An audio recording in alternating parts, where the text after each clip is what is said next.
इस्लाम का सबसे पहला शिकार जो है कौन है, वो मुसलमान खुद है। इस्लाम सबसे पहले मुसलमान को खाता है, फिर बाकी कौम को खाता है।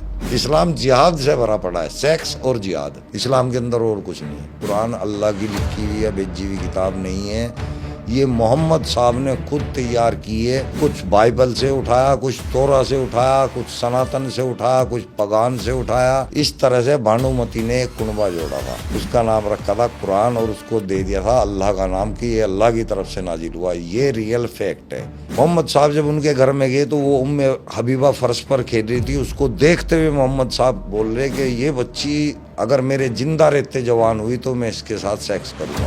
1.5 साल की बच्ची में कौन ऐसा इंसान होगा जो ऐसी चीज ढूंढेगा। हजरत आयशा 6 साल की थी जब उनके साथ में निकाह किया। 6 साल की बच्ची से 53 साल का बंदा निकाह करता हुआ कैसे अच्छा लगता है, कैसे एक अच्छे इंसान का काम है। कैसा पैगंबर था भाई तू अपने बेटे की बहू की तलाक करवा रहा है फिर उससे निकाह कर रहा है।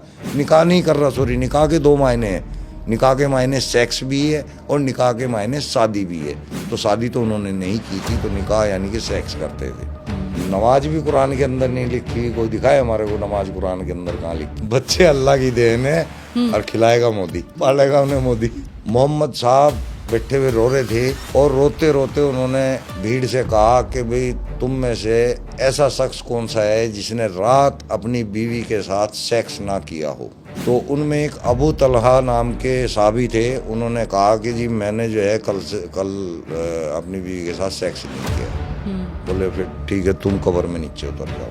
खेती बता दिया महिलाओं को तो कि बस ये तो खेती है, इसको जो बच्चा पैदा करने की खेती है। बिल्कुल आगे से या पीछे से साफ लिखा हुआ मेंशन है। देखिए मैंने खुद मस्जिदों के अंदर हथियार बिकते हुए देखे हैं, खरीदे भी हैं मैंने। मदरसों के अंदर बहुत गलत चीज होता है। एक तो दुराचार होता है, बच्चों के साथ दुराचार होता है वहाँ पे। यौन शोषण का आप जिक्र कर रहे हैं। हाँ, ये हकीकत है।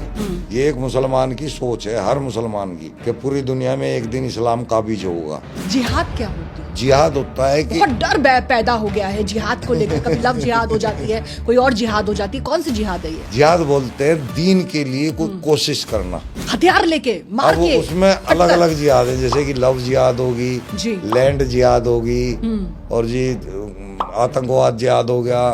पूर्वज आपके कौन है? हिंदू है। हिंदू है यहाँ, और मुसलमान कहाँ से आए? हिंदुस्तान के अंदर मुसलमान थे ही नहीं।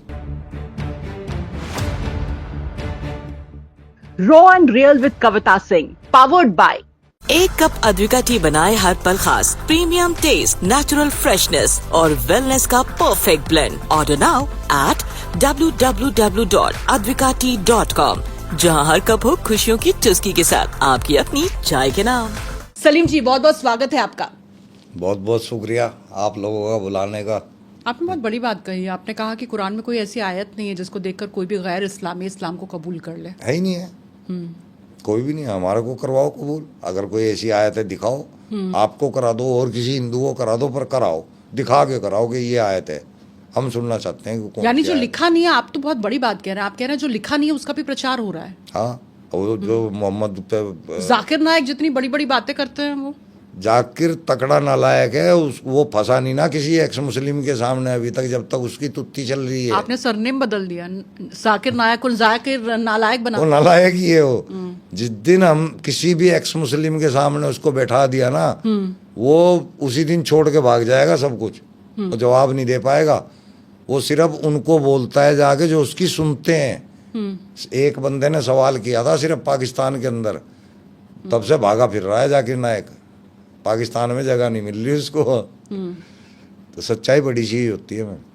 एक जमात जिहाद है, वो लोगों के घरों घरों में जाके लोगों को सिखाते हैं, घरों घरों के अंदर जाके, मुसलमानों को भी और हिंदुओं को भी। अबे तुम साले अपनी जन्नत पूरी करो ना, तुम्हारे को लोगों से क्या लेना बे।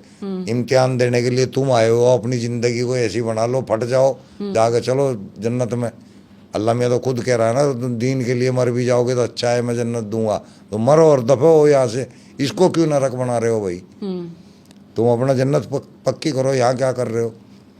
क्या आपको कभी इस बात का भी एहसास हुआ कि कहीं ना कहीं जो कुछ भी यहाँ पर हो रहा है उससे पाकिस्तान स्पॉन्सर कर रहा है? हाँ, और जो आतंकी वहाँ पर बैठे हुए हैं, जो वहाँ स्लीपर सेल काम कर रहे हैं, आपको लगता है कहीं ना कहीं वो भी स्पॉन्सर कर रहे हैं? इस्लाम के बारे में लोगों को सच बता रहे हैं मुसलमानों को, ताकि इतने लंबे टाइम से जो फंसे हुए हैं हमारे पूर्वज, हम भी फंसे हुए थे, हम चाह रहे हैं हमारे बच्चे ना फंसे, वो शिक्षाओं की तरफ चले जाएं, डॉक्टर बने, इंजीनियर बने, देश के लिए वैज्ञानिक बने, कोई बड़ी बड़ी हस्तियां बने। पढ़ेंगे तो बनेंगे, अब मदरसे में थोड़ा ही जाके बन जाएंगे, मदरसे में तो निकल गया तो बम फोड़ेंगे कहीं पे, या फिर केले की रेडी लगाएंगे या पंचर लगाएंगे, इससे ज़्यादा तो और कुछ नहीं, क्योंकि ज्ञान ही नहीं लेना कुछ।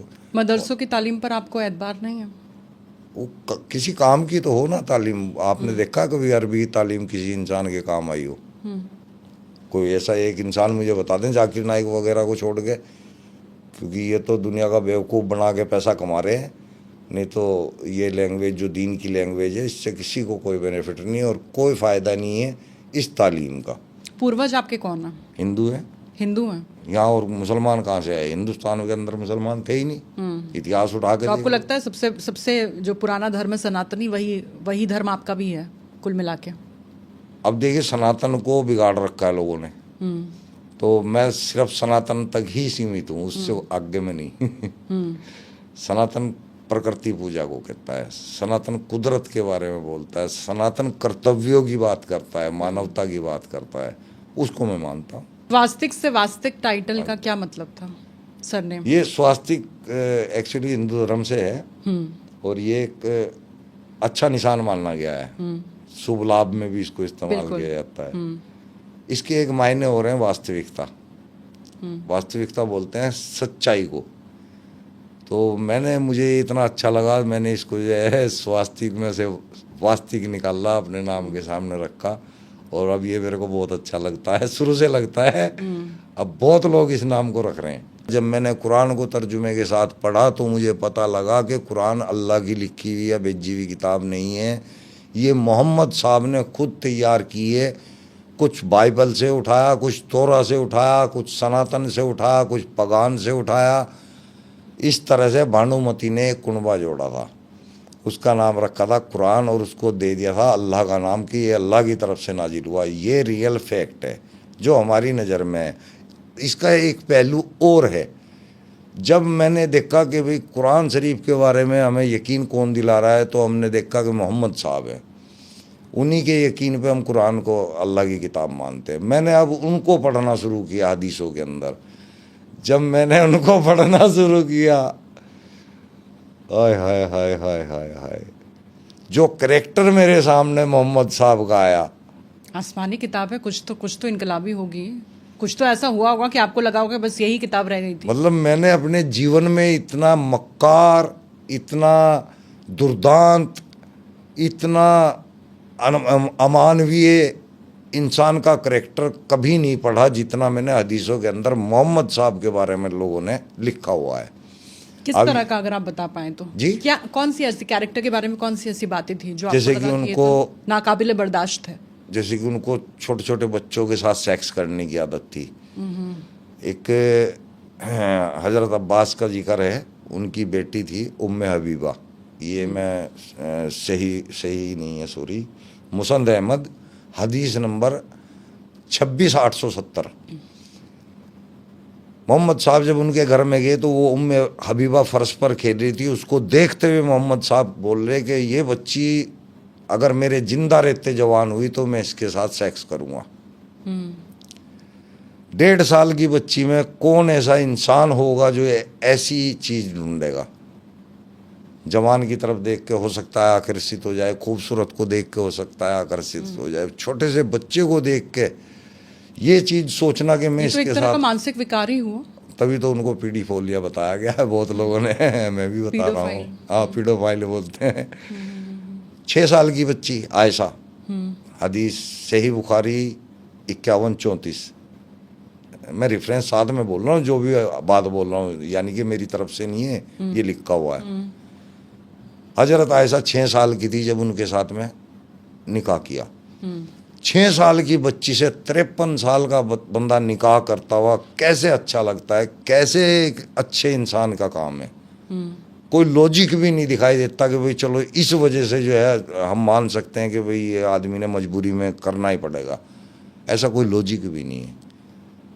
मतलब कुछ भी तो नहीं छोड़ा, जो गिफ्ट में मिलती थी गुलाम उनको नहीं छोड़ा, रिहाना थी और मारिया अल किब्तिया थी, खुद की बहू जैनब पुत्रवधू, उसके साथ डिंग डोंग शुरू।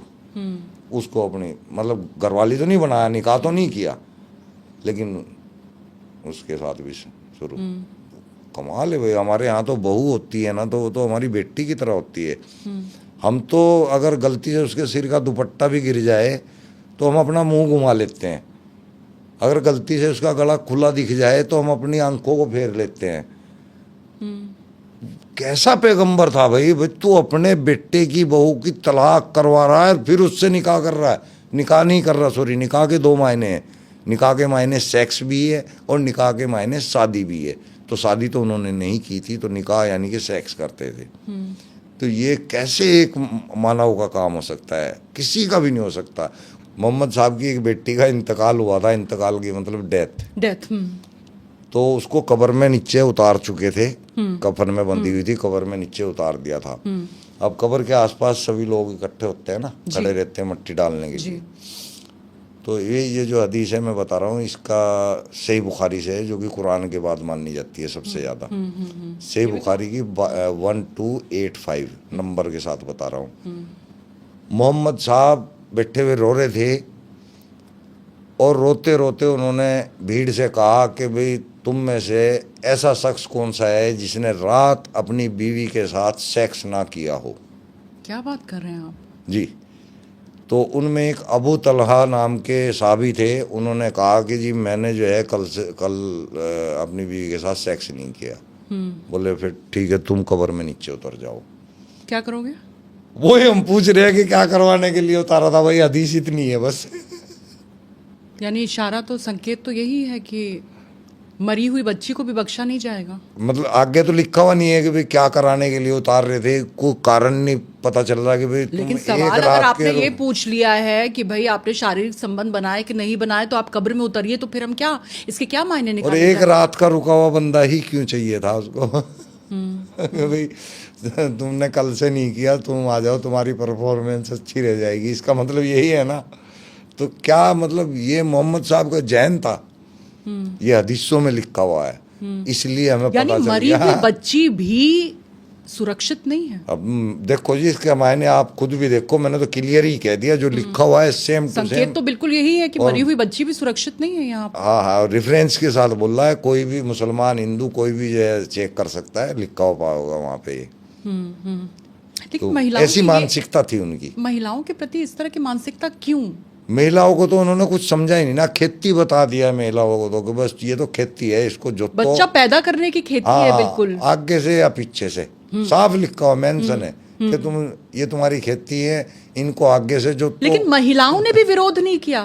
ट्रिपल तलाक एक ऐसा मुद्दा था, कम से कम उसको लेकर तो बहुत तो विरोध होना चाहिए था। मुखर भी थी वो, लेकिन हलाला कुछ लोग हुए हैं उसमें सामने, कुछ लोग आई हैं सामने, लेकिन मैक्सिमम खुश हैं, यानी कि तलाक में खुश हैं। कुत्तों को मारने का आदेश दे रहे, काले कुत्तों को जहाँ देखो वहां मार दो। भाई कुत्तों से क्या दुश्मनी है भाई तेरी?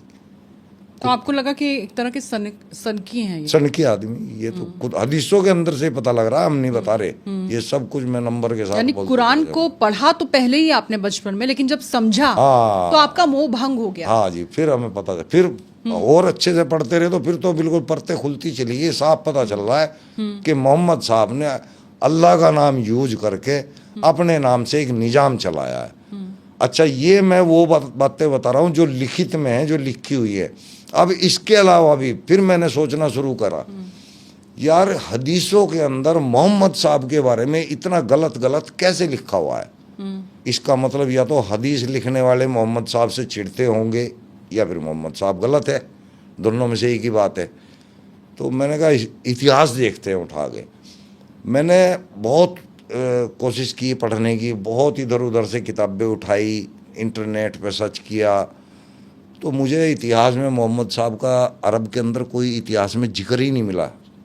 632 ईस्वी में मोहम्मद साहब पैदा हुए, 632 से लेके 800 तक कोई भी इतिहास में ना तो मोहम्मद साहब का नाम मिलता, ना आयशा का मिलता, ना अबू बकर का मिलता, ना हफ्सा का मिलता, ना हजरत उमर का मिलता, इनका कोई जिक्र ही नहीं है इतिहास के अंदर। यानी कि केवल जो मुसलमानों ने इतिहास लिखा हदीसें, सिर्फ उसमें इन चीज़ों का जिक्र है। अगर वहाँ आप बाकी दुनिया, उन्होंने वे भी तो लिखे पढ़े थे, उन्होंने क्यों नहीं लिखा? क्या अरब के अंदर सिर्फ यही वाले मुसलमान थे जिन्होंने इतिहास लिखा? इसके अलावा थे नहीं, यहूदी थे, पगानी थे, सारे पढ़े लिखे थे, किसी ने इतिहास नहीं लिखा, सिर्फ इन्होंने लिखा और कहीं पे कोई नाम नहीं। तो मुझे ये समझ में आया बाद में कि मोहम्मद साहब जैसा कोई करैक्टर होगा जिसका फ़ायदा उठा गए उस्मान गनी ने कुरान तैयार किया और मोहम्मद साहब को उसका पैगंबर बना दिया। कुरान के अंदर भी मोहम्मद साहब का नाम नहीं है, मोहम्मद एक उपाधि का नाम है। जो ये माकाना मोहम्मद आबा ये बोलते हैं ना कि मोहम्मद साहब है, नहीं, मोहम्मद साहब नहीं है, माकाना मोहम्मद आबा, यानी कि नहीं है प्रशंसनीय, यानी कि नबी तुम में से किसी के माँ बाप। और ये कह रहे हैं कि वो मोहम्मद साहब है, नहीं, मोहम्मद साहब नहीं है, वो नाम का भी तर्जुमा करो जी। इसके बाद आपका मोह भंग हो गया जी। अब आप नमाज पढ़ते हैं?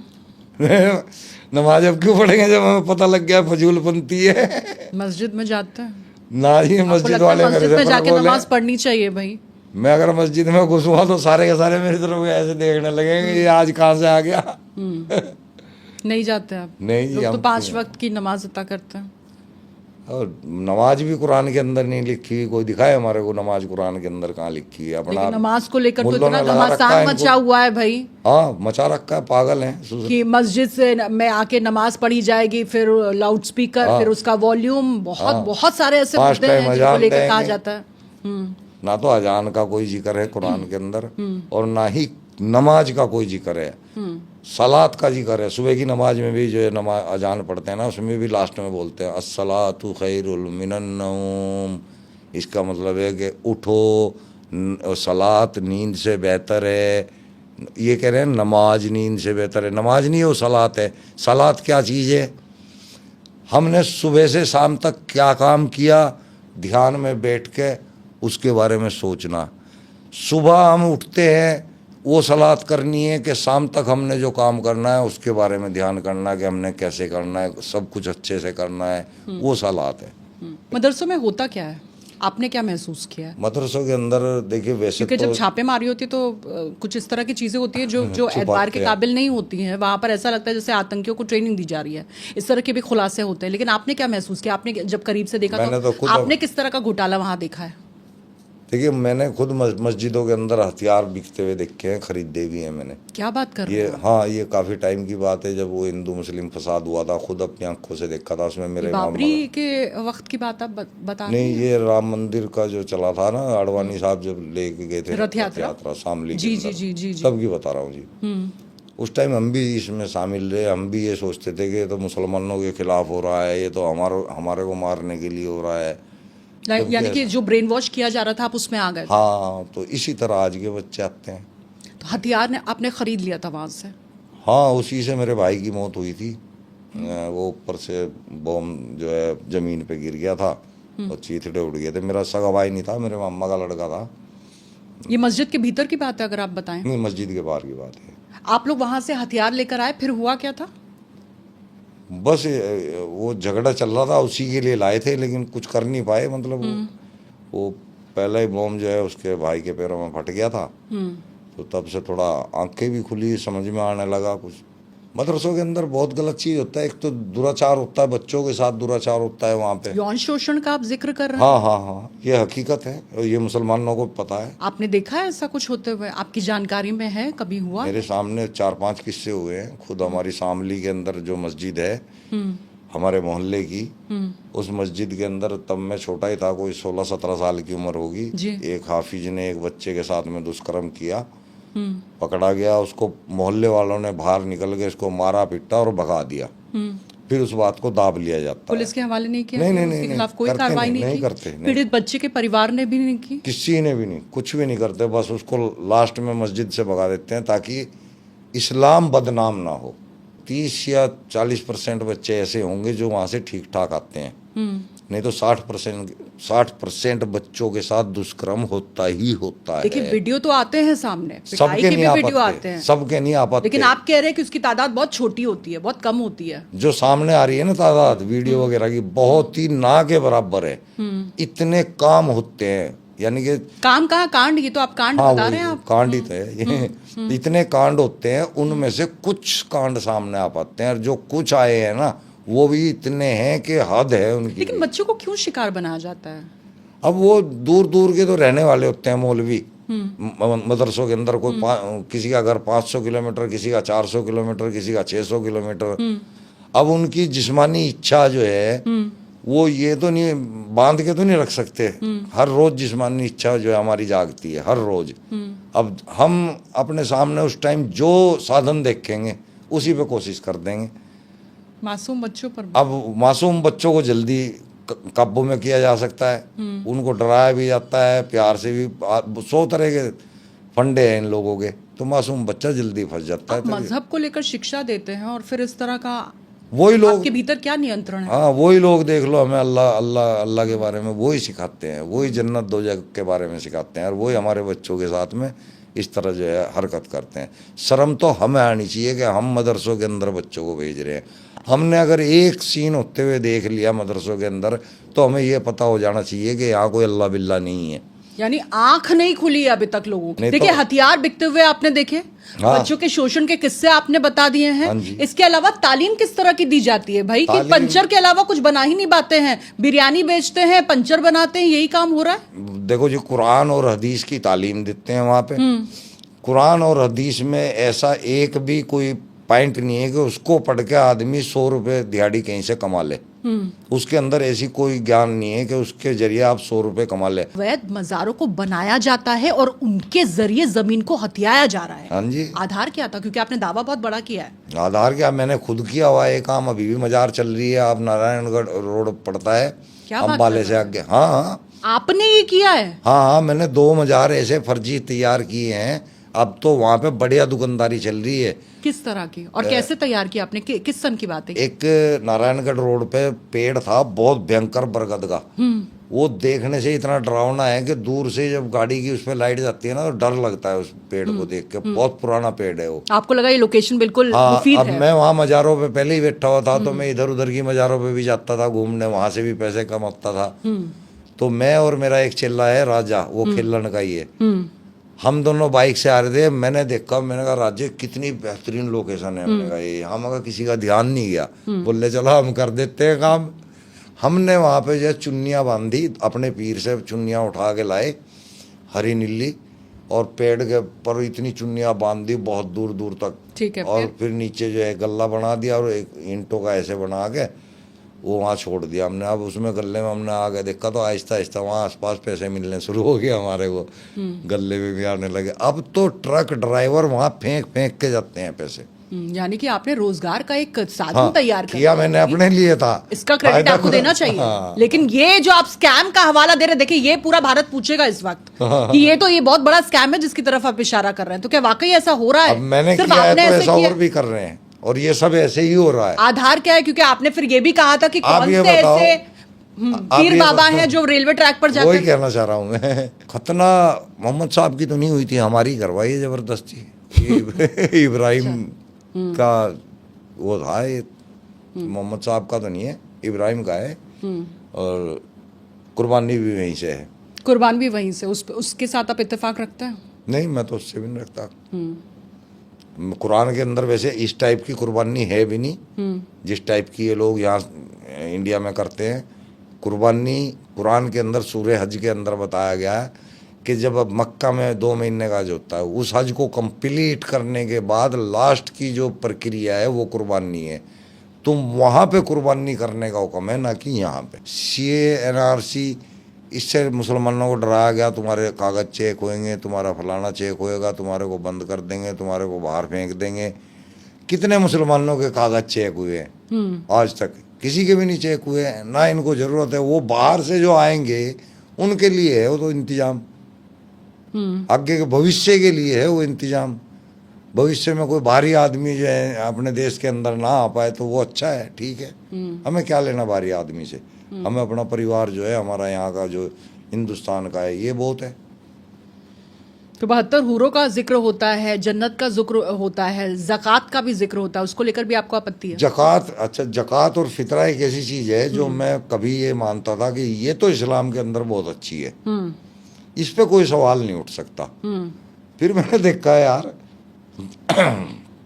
जकात फितरा ये सिर्फ मुसलमानों को ही देते हैं, मस्जिदों में देंगे या मुसलमानों को देंगे, तो ये काहे का अच्छा काम हुआ जो तुम एक नस्ल को ही दे रहे हो स्पेशल? उसके बाहर क्या इंसान नहीं है? उसके बाहर क्या मददगार नहीं है? मदद की ज़रूरत नहीं है लोगों को? तो ये भी बहुत बुरा काम है। ये सिर्फ जकात और फितरा मुसलमान को ही देता है, तो ये कोई अच्छी चीज़ नहीं है। ये फ़र्क पैदा कर रही है इंसानों में, ये भी बढ़िया नहीं है। ट्रिपल तलाक मुसलमान औरतों के लिए एक संजीवनी बूटी मिली है उनको। अब उनको उस डर का, उस तलाक का डर नहीं रहा जो चुटकियों में हो जाता था काम, निकल गई वो उससे। ये हलाला भी खत्म होना चाहिए। आप शादीशुदा महिला हैं, मुसलमान हैं, आप शादीशुदा महिला हैं, और आप सिर्फ इस डर के साए में जी रही हैं कि किसी वक्त मेरे मियाँ को ये लग जाएगा, गुस्सा आ जाएगा, हो सकता है मैंने चाय में शक्कर ज्यादा डाल दी हो, और वो एकदम से गुस्से में आ जाएगा और वो 3 बार कह देगा तलाक तलाक तलाक, और फिर हो गया तलाक। फिर जब उसे लगेगा नहीं मैंने शायद कुछ गलती कर दी है, तब होगा हलाला, और फिर होगी मियाँ के पास घर वापसी। हाँ, एक डर ये भी बहुत तकड़ा है कि अगर आपकी बीवी हैज के महीने में भी है, आप समझ नहीं पाएंगे शायद हैज पीरियड्स आप बोल रहे हैं। हाँ, आप उसमें भी अगर उसको सेक्स करने के लिए कहेंगे ना, अगर वो मना करेगी तो आप उसको डराओ, फेंटी मारो, नहीं तो तलाक से डराओ उसको। अब वो डर के मारे बेचारी सब कुछ करेगी। किस हद तक शोषण किया जा रहा है औरत का? महिला की कोई इज्जत नहीं है इस्लाम के अंदर, 2 कौड़ी की इज्जत। हालांकि महिला खुश हैं, अब वो खुश यूँ है क्योंकि कुएं का मेंढक कुएं तक की जानता है, उसके बाहर का उसे पता ही नहीं है। तो हमारी मुसलमान औरतें बुरखे में भी खुश हैं, नकाब में भी खुश हैं, अशिक्षित रह के भी खुश हैं, पिटाई से भी खुश हैं, तलाक से भी खुश हैं, हलाले से भी खुश हैं, जबकि ये सारी चीज़ें उसको खा रही हैं। उसको इतनी भी इजाज़त नहीं है कि वो अपनी शादी खुद कर सके। एक आदमी को पूरी शादी की अपनी इजाज़त है ना, वो कर सकता है, औरत को शादी की इजाज़त नहीं। लड़की अपनी मर्जी से कोई शादी नहीं कर सकती, तो उसको हर जगह बांधा जा रहा है, पर्दे में ढक दिया उसको, उसके ऊपर कोई यकीन नहीं है, साथ में बच्चे को लेके जा। इतनी बेड़ियां, हाँ। इतनी बेड़ियां। मुझे ये महसूस हो रहा है सलीम जी कि अगर आप इतनी बड़ी बात कह रहे हैं कि पीरियड्स के दौरान भी अगर पति चाहे, आपका मियाँ चाहे, तो फिर आप पर दबाव डाला जा सकता है शारीरिक संबंध बनाने का, तो फिर कितने बच्चे पैदा किए जाएं? मुझे लगता है इस सवाल का जवाब तो कोई औरत अपने आप से दे ही नहीं सकती है। बच्चे, इसमें भी जो पति चाहेगा वही होगा। हाँ। तभी फौज पूरी लग जाती है आपके यहाँ। बच्चे अल्लाह की देन है, और खिलाएगा मोदी पालेगा उन्हें मोदी, फ्री के राशन के साथ। हाँ। आप मुस्लिम कॉलोनियों में जाके देखो करो, जो राशन के डिपो की दुकान होती है ना, वहाँ सुबह 5 बजे से पहले इतनी लंबी लाइन लग जाती है, बहुत लंबी लाइन। अच्छा। तो गरीब है, शिक्षित है, जब भी तो ये हाल है। मैंने तो नहीं देखा हिंदुओं को या किसी और अदर धर्म के लोगों को इस तरह राशन की दुकान में लगते हुए, या सरकार की नीति का फायदा इस तरह से उठाते हुए।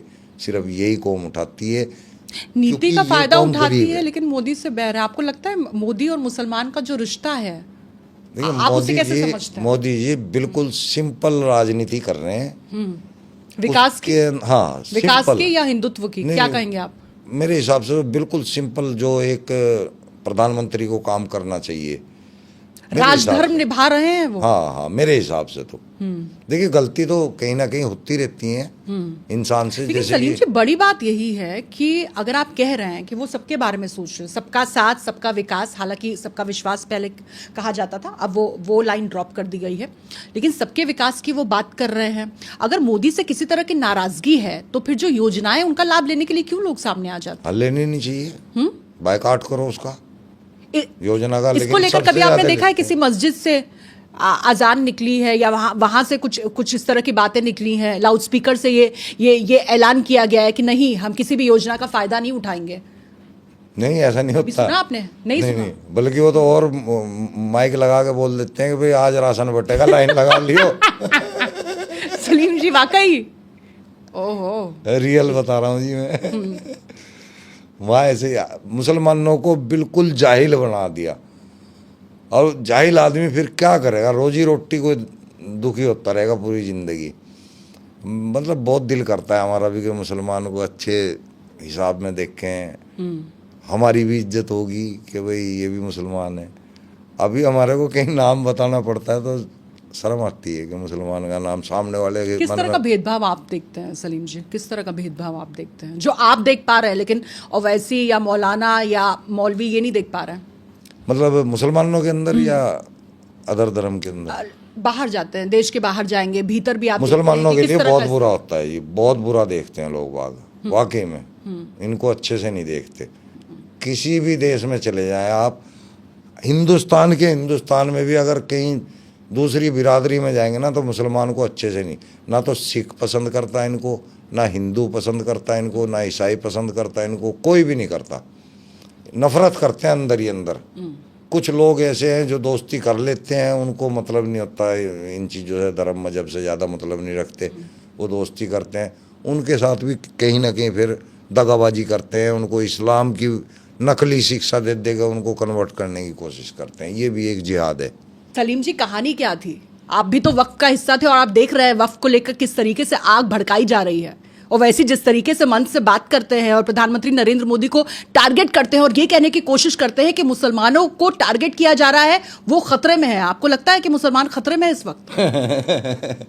मुसलमानों को कहीं पे टारगेट नहीं किया जा रहा। ये लोग जब इनको टारगेट किया जाता है ना, तो ये मुसलमानों के ऊपर उड़ेल देते हैं सारी कहानी कि मुसलमानों को किया जा रहा है टारगेट। मुसलमान बेचारे को उसको पता ही नहीं है कुछ भी इन चीज़ों के बारे में, उसको नॉलेज, उसे वक्फ बोर्ड के बारे में नॉलेज नहीं है मुसलमान को। वक्फ बोर्ड चीज़ क्या है, इसका काम क्या है, मुसलमान को इतनी भी नॉलेज नहीं है। अगर उसको इतनी नॉलेज हो जाए ना, तो ये वक्फ बोर्ड ही ख़त्म कर देंगे, मुसलमान ही ख़त्म कर देंगे खुद। लेकिन ऐसे देश में सलीम जी जहां पर यह कहा जा रहा है कि रेलवे से ज्यादा, रेलवे की बात करें और उसके बाद बाकी चीजों की बात करें, इतनी बड़ी संपत्ति वक्फ के हाथ में है, और वक्फ को लेकर अब मुसलमानों को भड़काने की कोशिश, ब्लैकआउट, बत्ती गुल करने का भी आह्वान किया जा रहा है मंच से। ये तो वो संपत्ति है जो आपको दिखाई दे रही है। एक संपत्ति वो भी है जो कि जिसका असली नाम वक्फ है। वक्फ के मायने होते हैं कि अपनी चल अचल संपत्ति को दान कर देना, उसको वक्फ बोलते हैं। तो पता कितने लोगों ने अपनी चल अरबों खरबों की संपत्ति, धन भी है जिसके अंदर, ज़मीन भी है, जायदाद भी है, वो सब कुछ वक्फ को दी हुई है। वक्फ कहाँ है, वो बेच के खा जाते हैं। किसी को 999 रुपये में बेच देते हैं। क्या इन्होंने 999 रुपये लिए थे? अरबों रुपया लिया है। वो सब मौलाना खा जाते हैं। अंदर की बात है, ये पब्लिक को पता ही नहीं चलता है। और ऐसे एक नहीं, हजारों स्केम होते हैं। लेकिन जिस तरह से मुसलमानों को भड़काने की कोशिश की जा रही है, आपको लगता है सलीम जी मुसलमानों को ही नहीं आना चाहिए, मुसलमानों को सुनना ही नहीं चाहिए। मुसलमानों को तो खुद वक्फ बोर्ड से पूछना चाहिए कि भाई आप लोग मुसलमानों के लिए क्या कर रहे हैं। वो कब्रिस्तानों की जगह दे रहे हैं, कब्रिस्तानों की जगह खुद की मुसलमानों की है, वो क्या देंगे। मस्जिदों की जगह दे रहे हैं, वो खुद मुसलमानों की है, वो क्या देंगे। ये ईदगाह की जगह है, ये खुद मुसलमानों की होती है, वो वक्फ बोर्ड वाले क्या दे रहे हैं। वो इनकी रिपेयर का खर्चा देते हैं, पर वहाँ से जो कमाई आती है वो कितनी आती है, ये भी तो है ना। किसी गरीब मुसलमान का कभी किसी वक्फ बोर्ड से कोई भला हुआ हो तो हम राजी हैं इसको मानने के लिए। इसी बात का तो जिक्र कर रहे थे सलीम जी प्रधानमंत्री नरेंद्र मोदी भी, कि अगर वाकई में इनके हक की बात की जाती, इनके बारे में सोचा जाता, गरीब मुसलमानों के बारे में, तो आज वो पंचर बनाकर अपना घर चलाने पर मजबूर नहीं हो पाते। यही तो, आप इस बात से इत्तेफाक रखते हैं? हम बिल्कुल 100%। मेरे को पता है वक्फ बोर्ड के पास कितना पैसा, अगर वो पैसा गरीब मुसलमानों के हाथ में आ जाए ना, तो मुसलमान बहुत अच्छी तकड़ी GDP खड़ी कर सकते हैं। इतना पैसा है वक्फ बोर्ड के पास। आप भी तो कभी हिस्सा हुआ करते थे। हाँ। वो कहानी क्या थी सलीम तो जी? मैं तो एक, देखिए, मतलब पाखंड के तहत अपनी कमाई के तौर पे गया था, और मैंने वहाँ पे वही किया। मैं भी पाखंडी था उस टाइम, लेकिन वहाँ रहते रहते कुछ हादसे ऐसे हुए जिनकी वजह से मेरी आँख खुली, और मैंने उसके खिलाफ वहाँ से स्टार्ट कर दिया बोलना। मैं वहाँ मज़ार पे बैठा हुआ था, वहाँ पे कोई गरीब औरत थी, वो मेरे पास आई थी। मैंने उससे 5100 रुपये फीस ली थी मुझे उसके हालात पता ही नहीं थे कि क्या हालात है। मुझे तो सामने से कस्टमर दिख रहा है। फिर वो दोबारा आई, दोबारा भी मैंने उससे 5100 रुपये की ली, तो दोबारा भी उसने हाँ कर ली देने की। तो जब उसके भाई से मुझे पता लगा कि अपने कानों की बाली जो है किसी के पास गिरवी रख के, तब समस्या मेरे पास लेके आई थी। और उसके बाद जो 5100 रुपये उसने देने थे, तब पता नहीं बेचारी क्या रख के देती। वो मुझे बहुत चोट लगी दिल को। मैं कहा यार कैसे कैसे लोगों के पैसे खा रहे हैं हम यहाँ बैठ के। कितने गरीब लोग दुखी हो के यहाँ पे आते हैं उम्मीद लेके कि हम यहाँ पे जो है उसको आराम दे देंगे, पीर बाबा लेटे हुए हैं, इससे उनको आराम आ जाएगा। वो तो यही सोच के आते हैं ना, उन्हें थोड़ा ही पता है कि हम वहाँ ठग बैठे हुए हैं। सभी बैठे हैं, सारे टोटल ठग हैं जितने भी हैं। जितनी भी मज़ारें आप देखेंगे ये सब पैदा की हुई है, बनाई हुई है। पीर बाबा कहीं लेकिन ऐसे कहा तो यही जाता है सलीम जी कि वहाँ पर लोगों के पास जो मौलाना वहाँ होते हैं, मौलवी होते हैं, उनके पास शिफा होती है। मैम आपने ऐसा कुछ महसूस किया? आपने तो खुद वहाँ पर काम किया। कुछ नहीं होता जी, ये प्रचार करते हैं हम लोग ही करते हैं। हम जो वहाँ पे बैठते हैं ना खादिम, प्रचार हम ही करते हैं सब। फलाने को शिफा होगी, ढिमके को शिफा होगी, इसको शिफा होगी। उस प्रचार में और लोग फंसते चले जाते हैं। 100 में से किसी एक का तुक्का लग जाता है, काम बन जाता है, वो पूरा एडवर्टाइजमेंट कर देता है, वो सबको बता देता है बाबा बहुत मानने वाला है, काम हो गया हमारा तो जाते ही। काम बेशक उसका कैसे भी हुआ है, तुक्के से हुआ जैसे मर्जी, लेकिन वो डिंडोरा पीट देता। उसकी वजह से ज़्यादा लोग पाखंड में फंस जाते हैं। हमने उसके खिलाफ बोलना शुरू कर दिया, तब हटा दिया हमें। वक्फ में अगर कोई हिंदू भी या गैर मुसलमान भी अगर शामिल हो जाए बोर्ड में, तो आपको इस पर आपत्ति है? आपत्ति क्या, मैं तो ये चाह रहा हूँ कि हिंदू शामिल ही क्यों होना चाह रहा है, एक्स मुस्लिमों को शामिल कर दो ना। यानी आपको उसमें शामिल कर लिया जाए। मेरे को करो, और भी हैं बहुत एक्स मुस्लिम है, लगा दो हर जगह जहाँ भी वक्फ बोर्ड है, एक एक्स मुस्लिम को फिट कर दो। फिर देखें माई के लाल एक भी एक, यानी आप ही ऑडिट कर लेंगे, आप ऑडिट कर देंगे फिर सारा हिसाब? बिल्कुल। और सारा मुसलमानों में और गरीबों में जाएगा, फिर उस पैसे का सही इस्तेमाल होगा। कुछ गुप्त भोगी भी आपको मिले हैं जो आपको लगा हो कि हाँ ये भी वक्फ के सताए हुए हैं, इनको भी इसी तरीके से पीड़ित किया गया? ज़्यादातर लोग ऐसे ही आते हैं, हमारी जो साइड आते हैं ना, वो ज़्यादातर ऐसे ही लोग आते हैं जो कहीं ना कहीं शिकार हुए होते हैं। तो उनमें से मैं भी हूँ और लोग भी हैं। तो वो भी इसी बात का जिक्र करते हैं? हाँ बिल्कुल करेंगे, जिसका अपना तजुर्बा है वो बयान करेगा। अब जरूरी नहीं है कि जो तजुर्बा मुझे है सेम टू सेम उनको हो। मेरा जीवन डिफरेंट है तो तजुर्बे भी डिफरेंट है, उनका जीवन अलग है, उनके तजुर्बे भी अलग है। पर कुरान और हदीस के ऊपर हम सब एक हैं, सबकी एक ही बात है, क्योंकि हम लिखा हुआ पढ़ रहे हैं और लिखा हुआ ही बयान कर रहे हैं। अगर हम अपनी तरफ से बयान करते तो सबके अलग अलग बयान होते, लेकिन हमारे बयान एक हैं जी। तभी आपको लगता है कि आपको ओवैसी से भी मिलना चाहिए? जिस तरह से उनको ऐसा लग रहा है कि मुसलमान खतरे में है, वो आह्वान कर रहे हैं, मुस्लिम पर्सनल लॉ बोर्ड का भी वो हवाला देते हैं, वो ये कह रहे हैं कि हमें संविधान बचाने की ज़रूरत है, देश बचाने की ज़रूरत है, वक्फ बचाने की ज़रूरत है। आपको लगता है कि ऐसे लोगों से देश को बचाने की ज़रूरत है, खासतौर पर मुसलमानों को? मेरे हाथ में अगर 2 दिन के लिए भी कुछ पावर सी आ जाए ना, मैं इनकी कमर नंगी कर करके ना ऐसी बेल्टें बजाऊंगा, होश ठिकाने लगा दूंगा इनके। यानी आपको ऐसा लग रहा है कि वक्फ बहाना है, मोदी निशाना है, बिहार चुनाव पर नजर है और उसी को लेकर रणनीति तैयार की जा रही है? इस्लाम का निजाम लाना है, प्लस ये भी जोड़ लो। अच्छा, इस्लाम का निजाम भी लाना है जी, ये आपको लग रहा है? पूरे वर्ल्ड में, पूरे वर्ल्ड में ये एक मुसलमान की सोच है, हर मुसलमान की, कि पूरी दुनिया में एक दिन इस्लाम काबिज होगा। और ये सोच हमारे अंदर मुल्ले डालते हैं। होगा क्या?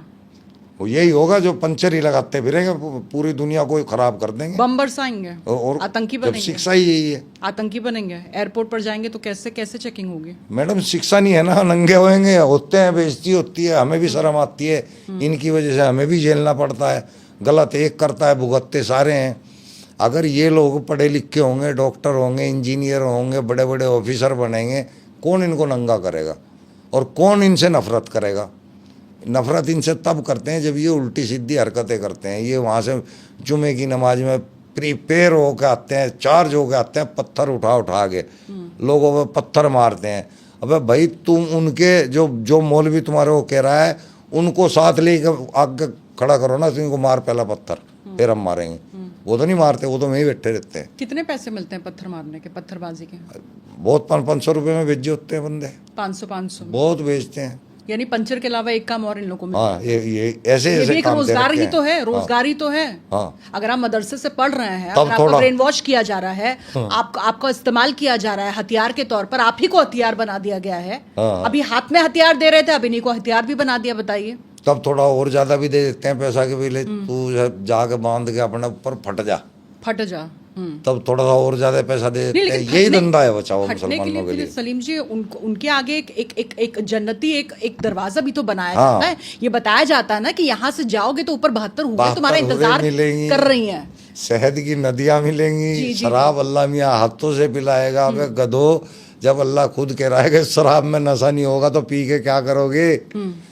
शराब में नशा नहीं होगा, शहद की नदियां कैसे बह सकती है? बे शहद मधुमक्खियों के छत्ते पे निकलता है, वो किसी मशीन से नहीं निकलता भाई। लेकिन ये क्या सोच है सलीम जी? 72 हुरों करोगे क्या? महिलाओं को किस तरह का सोचा जाता है, समझा जाता है? आप ये क्या भी तो परसेप्शन देखो, है? आप ये देखो कि 72 हूर जो होंगी उसकी एक की लंबाई कितनी होगी? 132 फीट। और हमारी लंबाई कितनी? 6 फीट। 5.5 फीट। हम करेंगे क्या उसके साथ? क्या होगा हमारा? ये पागल है बिल्कुल, जोम्बी बने हुए हैं। अगर ये सोचें थोड़ा सा, सोच के अपना आप ही छोड़ देंगे। सोचते ही तो नहीं है, कोई भी बात होती है यानी अभी आपने पूछने जिस स्तर चले पर जाते हैं। सोच लिया, जो आपने देख लिया, आपको नहीं लगता और मुसलमानों की आंखों पर कौन पट्टी बांध रहा है? मुल्ला ही कौन बांध पट्टी रहे बांध रहा हैं, है? मुल्ला ही बांध रहे हैं। मुतावल्ली की जो मोनोपोली, आपको लगता है अब कलेक्टर अगर आ जाएगा तस्वीर में, कलेक्टर की एंट्री हो जाएगी तो उनकी मोनोपोली खत्म हो जाएगी। बिल्कुल। उसी को लेकर जो दबदबा है वो खत्म हो जाएगा। इसी को लेकर ये अंदर फड़फड़ाहट है बिल्कुल बढ़िया, जो मंच से नजर आ रहा है। हाँ, वो फड़फड़ाहट यही वजह है। उनको दिख रहा है ना कि भाई कहानी बिगड़ जाएगी सारी। वक्फ पर घेर नहीं पा रहे हैं, तो आपको लग रहा है मंच से जिक्र हो रहा है, ट्रिपल तलाक का भी हो रहा है, फिर ये लोग सीए, हाँ, एनआरसी का भी जिक्र कर रहे हैं, फिर ये बाबरी मस्जिद की भी याद दिला रहे हैं, फिर कह रहे हैं नहीं आप तो दंगा भड़काने की कोशिश कर रहे हैं। अच्छा, बाबरी मस्जिद अब मिल गई, चलो बाबरी मस्जिद, कितने लोग नमाज पढ़ते हैं जाके मुझे बताओ वहाँ पे? और जब वो थी खंडर तब कितने लोग नमाज पढ़ते थे? यानी कि नमाज से कोई वास्ता नहीं और मस्जिद से कोई वास्ता नहीं, सारी कहानी जमीन की है, जमीन हथियानी है। सीए, एनआरसी, इससे मुसलमानों को डराया गया, तुम्हारे कागज चेक होंगे, तुम्हारा फलाना चेक होएगा, तुम्हारे को बंद कर देंगे, तुम्हारे को बाहर फेंक देंगे। कितने मुसलमानों के कागज चेक हुए हैं? आज तक किसी के भी नहीं चेक हुए हैं, ना इनको जरूरत है। वो बाहर से जो आएंगे उनके लिए है वो तो इंतजाम, आगे के भविष्य के लिए है वो इंतजाम। भविष्य में कोई बाहरी आदमी जो है अपने देश के अंदर ना आ पाए तो वो अच्छा है, ठीक है। हमें क्या लेना बाहरी आदमी से? हमें अपना परिवार जो है हमारा यहाँ का जो हिंदुस्तान का है ये बहुत है। आपको कभी डर नहीं हुआ कि जिस तरह से खुल्लम खुल्ला खुलकर सामने आ रहे हैं, आप चिताने की कोशिश कर रहे हैं, आप भी तो उनके रडार पर हैं, किसी वक्त आपके खिलाफ भी तो कोई फतवा जारी हो सकता है? कभी डर नहीं लगता इस बात को लेकर? बल्लू बलराम खलनायक। मैंने अपनी ज़िंदगी में ऐसे काम कर रखे हैं मैम कि मेरे सामने खड़े होना आसान बात नहीं है। वो लोगों ने देखा हुआ है मेरा। किस तरह के काम किए, ये कांड किए आप? हाँ जी, मैं अपने वो बुरे दिन कभी शेयर नहीं करना चाहता जी। एक रत्नाकर डाकू अगर भगवान वाल्मीकि बन सकता है तो मैंने भी कुछ ऐसी कोशिश की है। आगे देखी जाएगी। मरा कह के वो राम राम राम तक आ गए और आप कुरान कुरान कुरान कह के सनातन सनातन सनातन तक आ गए। क्या पता क्या अच्छा होगा, देखी जाएगी। कर तो हम भविष्य के लिए अच्छा ही रहे। कम से कम मैं तो अपने देश के मुसलमानों के लिए अच्छा सोच रहा हूँ। मुझे बाहर के इस्लाम से कोई लेना देना नहीं है। इससे डबल फैला लो, इससे डबल मार काट कर लो, इससे डबल यौन शोषण कर लो, हमें कोई मतलब नहीं है। मैं चाहता हूँ भारत का मुसलमान मदरसे मस्जिदों के चुंगल से निकल जाए ताकि उनके बच्चे अच्छी शिक्षा में आए और बढ़िया इज्जत कमाएं और बढ़िया दुनिया में उनका नाम हो। उनके साथ मॉब लिंचिंग ना हो, उनको देख के लोग उनके नाम सुन के उनसे नफरत ना करें। ये मेरा मोटिव है।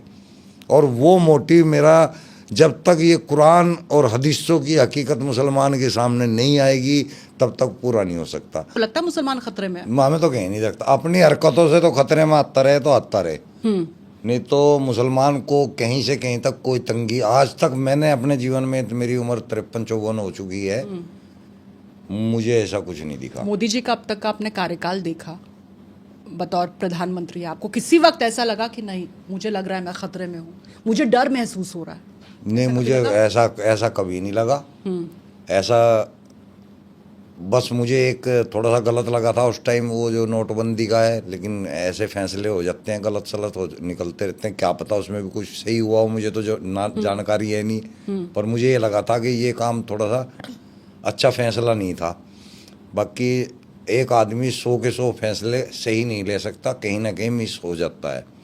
तो मोदी जी ने कहीं ऐसा लेकिन कहीं से आपको ये तो नहीं लगा कि नोटबंदी के बहाने आपको टारगेट किया गया, मुसलमान को टारगेट किया गया? हाँ, कभी नहीं लगा, वो तो पूरे देश पर था, सबके लिए था जी। वो मुसलमान के लिए था ही नहीं है, सबके लिए था। सो वैसे कह रहे हैं कि नहीं वक्फ तो बहाना है, मुसलमान निशाना है। ये यही तो बनाते हैं इन्होंने। वो सीए के खिलाफ इसी तरह खड़े होकर कहा था कि मुसलमानों को टारगेट किया जा रहा है, आज तक किसी मुसलमान का कोई नुकसान नहीं हुआ।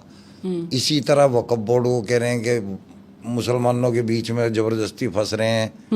वो फंस रहे हैं भाई, हम जैसे मुसलमान भी चाहते हैं कि ये जो वक्फ बोर्ड की संपत्ति है ये सही जगह काम आए।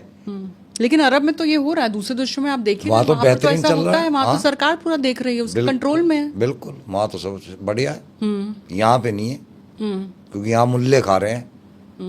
एक स्पेशल कैटेगरी के लोग उस माल को खा रहे हैं।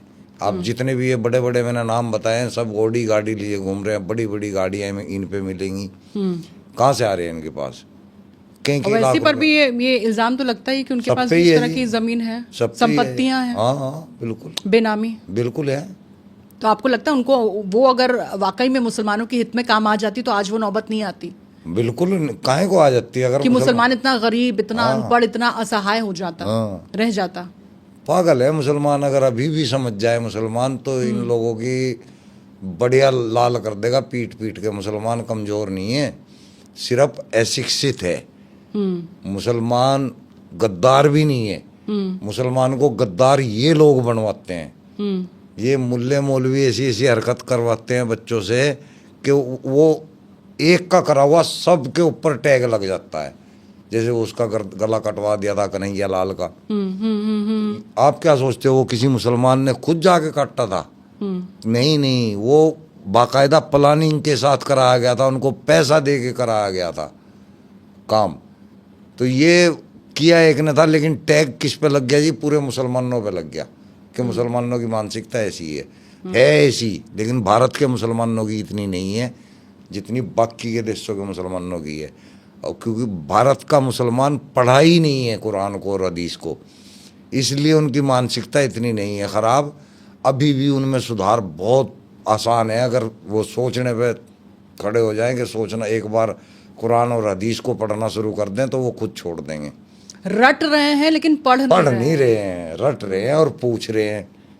लेकिन स्ट्रैटेजी क्या है? अगर आप अंदर का प्लान समझा पाएं कि ये प्लान है क्या, ये जो BT-CT सारी टीमें तैयार हो रही हैं प्रधानमंत्री नरेंद्र मोदी को टारगेट करते हुए, आपको लग रहा है कहीं ना कहीं एक नया जिन्ना तैयार करने की कोशिश, भारत के भीतर एक और पाकिस्तान बनाने की कोशिश?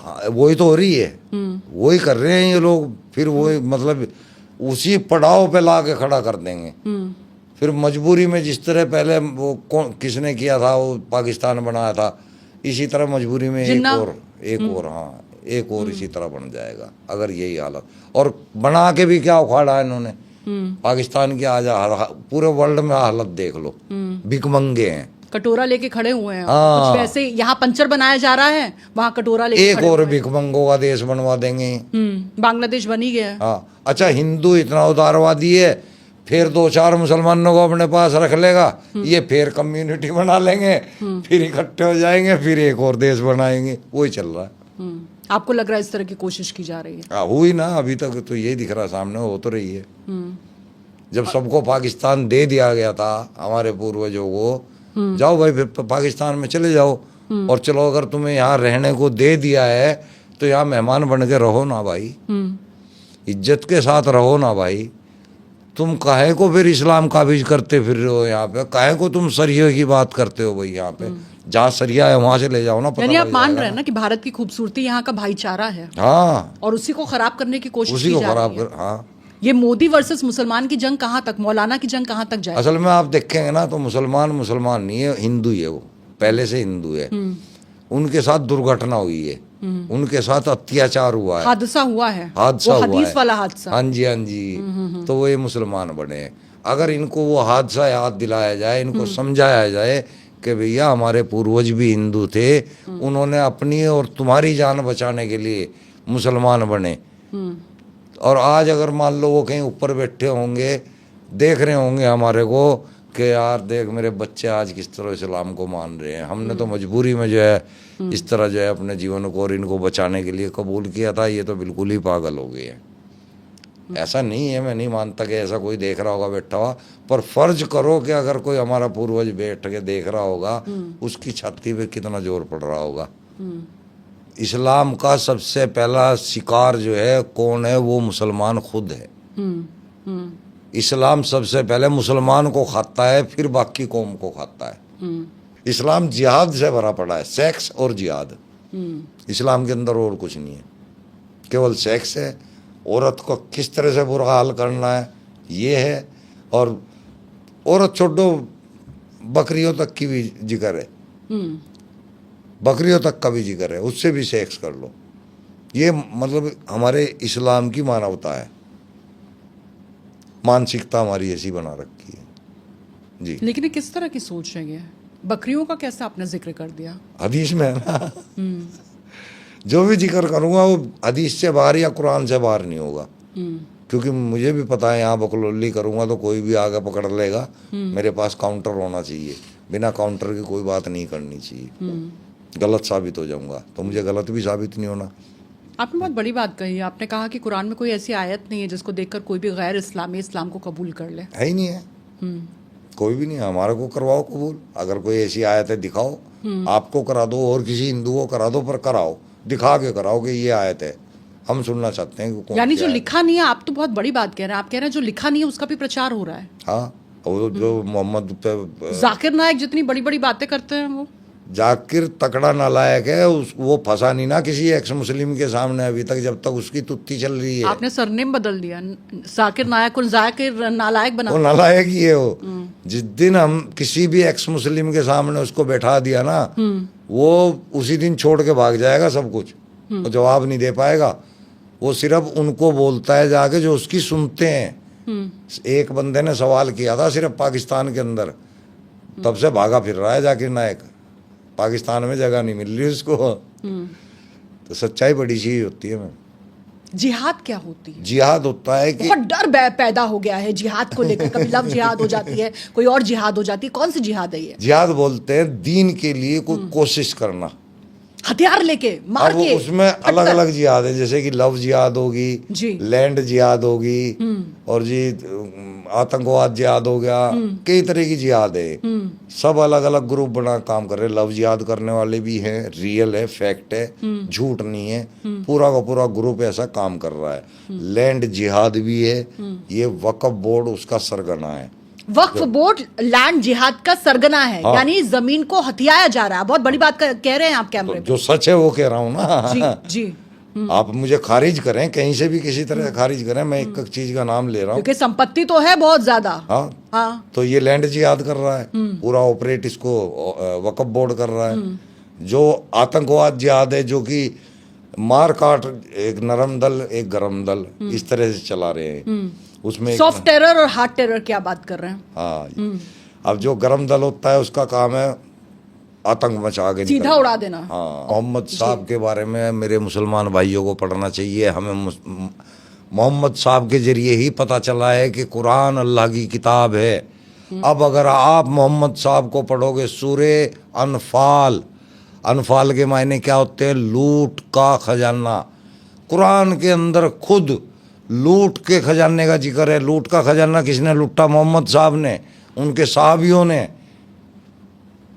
खुदा खुद बता रहा है कि मोहम्मद साहब एक लुटेरा है, एक डकैत है। एक डकैत लुटेरा पैगंबर होगा भाई हमारा। एक 1.5 साल की बच्ची पे गंदी नज़र रखने वाला इंसान, हदीसों में लिखा हुआ, अभी बताया था मैंने, वो भाई हमारा पैगंबर होगा। एक 6 साल की बच्ची के साथ 9 साल की उम्र में ही उसके साथ सेक्स करने वाला इंसान, 53 साल की उम्र का इंसान, वो अच्छा इंसान होगा भाई। है क्या में बहू जैनब पुत्र वधू, खुद के बेटे की बहू, उस पर दिल आ गया तो अपने बेटे से तलाक दिला के खुद उसके साथ में बिना निकाह के ही उसको रखेल की तरह रखा हुआ है। इस्लाम का सबसे पहला शिकार जो है कौन है, वो मुसलमान खुद है। इस्लाम सबसे पहले मुसलमान को खाता है, फिर बाकी कौम को खाता है। इस्लाम जिहाद से भरा पड़ा है, सेक्स और जिहाद। इस्लाम के अंदर और कुछ नहीं है, केवल सेक्स है। औरत को किस तरह से बुरा हाल करना है ये है, और औरत छोड़ो बकरियों तक की भी जिक्र है, बकरियों तक का भी जिक्र है, उससे भी सेक्स कर लो। ये मतलब हमारे इस्लाम की मानवता है, मानसिकता हमारी ऐसी बना रखी है जी। लेकिन ये किस तरह की सोच है ये? बकरियों का कैसे आपने जिक्र कर दिया? हदीस में है ना। जो भी जिक्र करूंगा वो हदीस से बाहर या कुरान से बाहर नहीं होगा, क्योंकि मुझे भी पता है यहाँ बकलोली करूंगा तो कोई भी आगे पकड़ लेगा। मेरे पास काउंटर होना चाहिए, बिना काउंटर की कोई बात नहीं करनी चाहिए, गलत साबित हो जाऊंगा। तो मुझे गलत भी साबित नहीं होना। देखिए मैंने खुद मस्जिदों के अंदर हथियार बिकते हुए देखे हैं, खरीदे भी हैं मैंने। क्या बात कर रहे ये मदरसों के अंदर बहुत गलत चीज होता है। एक तो दुराचार होता है, बच्चों के साथ दुराचार होता है वहाँ पे। यौन शोषण का आप जिक्र कर रहे हैं? हाँ हाँ हाँ, ये हकीकत है। ये एक मुसलमान की सोच है, हर मुसलमान की, कि पूरी दुनिया में एक दिन इस्लाम काबिज होगा। और ये सोच हमारे और अंदर काबिज होके मुल्ले होगा डालते क्या? हैं। होगा क्या? वो यही होगा जो पंचर ही लगाते फिरेंगे, पूरी दुनिया को खराब कर देंगे, बम बरसाएंगे और आतंकी जब बनेंगे। शिक्षा ही यही है, आतंकी बनेंगे। एयरपोर्ट पर जाएंगे तो कैसे कैसे चेकिंग होगी? मैडम शिक्षा नहीं है ना, नंगे होएंगे, होते हैं, बेइज्जती होती है, हमें भी शर्म आती है, इनकी वजह से हमें भी झेलना पड़ता है। गलत एक करता है, भुगतते सारे हैं। अगर ये लोग पढ़े लिखे होंगे, डॉक्टर होंगे, इंजीनियर होंगे, बड़े बड़े ऑफिसर बनेंगे, कौन इनको नंगा करेगा और कौन इनसे नफरत करेगा? नफरत इनसे तब करते हैं जब ये उल्टी सीधी हरकतें करते हैं। ये वहाँ से जुमे की नमाज में प्रिपेयर होकर आते हैं, चार्ज होकर आते हैं, पत्थर उठा उठा के लोगों पे पत्थर मारते हैं। अबे भाई तुम उनके जो मौलवी तुम्हारे को कह रहा है उनको साथ लेकर आगे खड़ा करो ना, तो इनको मार पहला पत्थर, फिर हम मारेंगे। वो तो नहीं मारते, वो तो वहीं बैठे रहते हैं। कितने पैसे मिलते हैं पत्थर मारने के, पत्थरबाजी के? बहुत 500 रुपये में बेचे होते हैं बंदे, 500 बहुत बेचते हैं। यानी पंचर के अलावा एक काम और इन लोगों को मिलता है। हाँ, ये ऐसे ये भी ऐसे एक काम रोजगार ही तो है, हाँ। रोजगार ही तो है। हाँ। अगर आप मदरसे से पढ़ रहे हैं, तब अगर आपको थोड़ा- ब्रेन वॉश किया जा रहा है, आपका इस्तेमाल किया जा रहा है हथियार के तौर पर, आप ही को हथियार बना दिया गया है। हाँ। अभी हाथ में हथियार दे रहे थे, अब इन्हीं को हथियार भी बना दिया। बताइए। तब थोड़ा और ज्यादा भी दे देते हैं पैसा के, भी ले तू जाके बांध के अपने ऊपर फट जा, फट जा। तब थोड़ा सा और ज्यादा पैसा दे नहीं, देते हैं। लेकिन यही फटने- धंधा है बचाओ फटने के मुसलमानों के लिए। सलीम जी, उनके आगे एक जन्नती एक दरवाजा भी तो बनाया हाँ। जाता है। ये बताया जाता है ना कि यहाँ से जाओगे तो ऊपर 72 हुए 72 तुम्हारा इंतजार मिलेंगी, कर रही हैं। शहद की नदियां मिलेंगी, जी, जी, शराब अल्लाह मियाँ हाथों से पिलाएगा। अबे गधो, जब अल्लाह खुद कह रहा है कि शराब में नशा नहीं होगा तो पी के क्या करोगे? शराब में नशा नहीं होगा, शहद की नदियां कैसे बह सकती है? बे शहद मधुमक्खियों के छत्ते पे निकलता है, वो किसी मशीन से नहीं निकलता भाई। लेकिन ये क्या सोच है सलीम जी? 72 उरोगा करोगे क्या?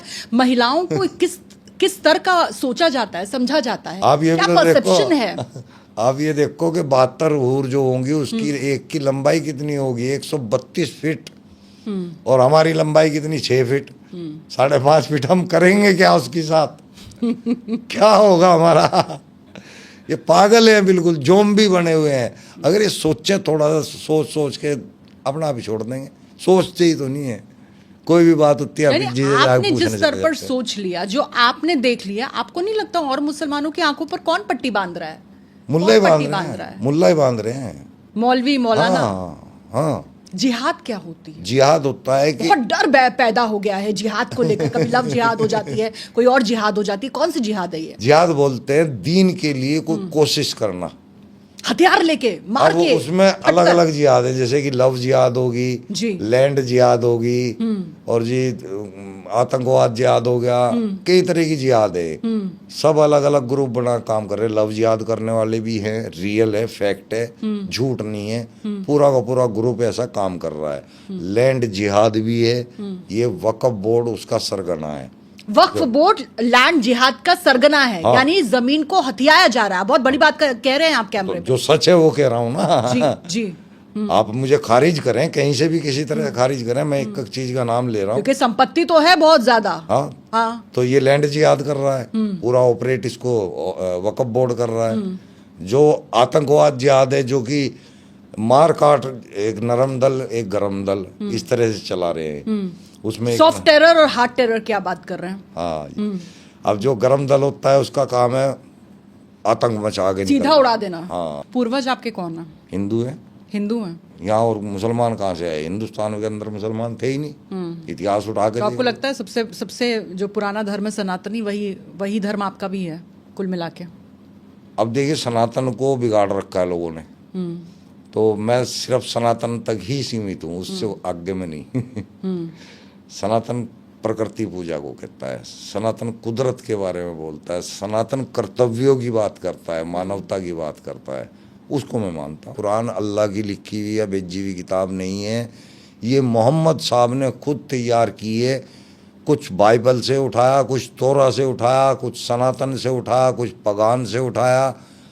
इस तरह से भानुमति ने एक कुनबा जोड़ा था, उसका नाम रखा था कुरान, और उसको दे दिया था अल्लाह का नाम कि ये अल्लाह की तरफ से नाजिल हुआ। ये रियल फैक्ट है। मोहम्मद साहब जब उनके घर में गए तो वो उम्मे हबीबा फर्श पर खेल रही थी, उसको देखते हुए मोहम्मद साहब बोल रहे कि ये बच्ची अगर मेरे जिंदा रहते जवान हुई तो मैं इसके साथ सेक्स करूँगा। 1.5 साल की बच्ची में कौन ऐसा इंसान होगा जो ऐसी चीज़ ढूंढेगा? हजरत आयशा 6 साल की थी जब उनके साथ में निकाह किया। 6 साल की बच्ची से 53 साल का बंदा निकाह करता हुआ कैसे अच्छा लगता है? कैसे एक अच्छे इंसान का काम है? कैसा पैगंबर था भाई तू अपने बेटे की बहू की तलाक करवा रहा है, फिर उससे निकाह कर रहा है। निकाह नहीं कर रहा, सॉरी, निकाह के 2 मायने हैं। निकाह के मायने सेक्स भी है और निकाह के मायने शादी भी है। तो शादी तो उन्होंने नहीं की थी, तो निकाह यानी कि सेक्स करते थे। नमाज भी कुरान के अंदर नहीं लिखी हुई, कोई दिखाए हमारे को नमाज कुरान के अंदर कहाँ लिखी? बच्चे अल्लाह की देन है और खिलाएगा मोदी। पालेगा उन्हें मोदी। मोहम्मद साहब बैठे हुए रो रहे थे, और रोते रोते उन्होंने भीड़ से कहा कि भाई तुम में से ऐसा शख्स कौन सा है जिसने रात अपनी बीवी के साथ सेक्स ना किया हो? क्या बात कर रहे हैं आप? जी। तो उनमें एक अबू तलहा नाम के साहबी थे, उन्होंने कहा कि जी मैंने जो है कल अपनी बीवी के साथ सेक्स नहीं किया। बोले फिर ठीक है, तुम कब्र में नीचे उतर जाओ। क्या करोगे? खेती बता दिया महिलाओं को, तो बस ये तो खेती है, इसको जो बच्चा पैदा करने की खेती है बिल्कुल, आगे से या पीछे से साफ लिखा हुआ मेंशन है। यानी मुसलमानों को बहुत लंबे समय से गुमराह किया जा रहा था, लेकिन अब ये वक्त आ गया है, कम से कम वक्फ के बहाने तो इस वक्त की दरकार को समझिए और भीतर झांकने की कोशिश करिए कि कौन आपके साथ है और कौन मोदी का डर दिखाकर आपको बहकाने की कोशिश कर रहा है और आपके बहाने ही अपनी राजनीति को चमकाने की कोशिश कर रहा है। सलीम जी, बहुत बहुत शुक्रिया हमें वक्त देने के लिए। Thank you ji, thank you. जय हिंद, जय भारत। जय भारत।